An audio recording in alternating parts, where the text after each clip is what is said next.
Nā, he ai ki te ope kātua, ko te ingoa o te kaupapa ko te auraki. Ko te ngako o te kaupapa, he hahu ake i ngā kōiwi o ngā hoia kei ngā urupā o tā wāhi e takoto ana me te whakahoki mai ki te wā kāinga. I tīmata te kaupapa nei ki Fiji i te rā nei i te hahutanga ake o ngā toinga o ngā hoia e rua. Kei Irena Smith, te pūrongo. Ko ngā tikanga Māori e arahi nei te aurakitanga mai o ngā uri o Aotearoa i tō rātou takotoranga ki te urupā hoia o Suva. Ko te mea nui ki a mātou e hari te mea he kaupapa o te opi kātua o Aotearoa o te taua ārangi, o te kaupapa o te whānau.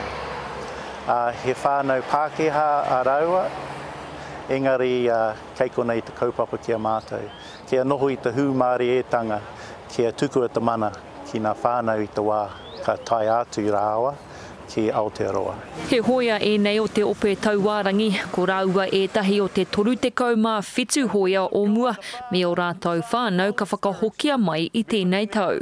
So from here, the disinterment team will exhume the remains. They'll be taken away to a private facility where they'll be identified as the airmen that have been buried here in Suva Military Cemetery. Ko ngā mātanga o te mahi hahu kōiwi o te wā kāinga kua tai atu ki te whakatutuki i ngā mahi, i runga i te tika, te pono me te aroha. And the process from here will be that we will dig down into the graves to expose the remains. Lift them out of the ground.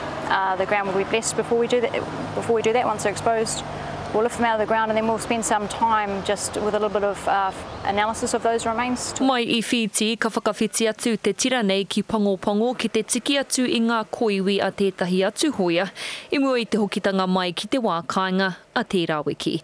Irena Smith, Te Karere.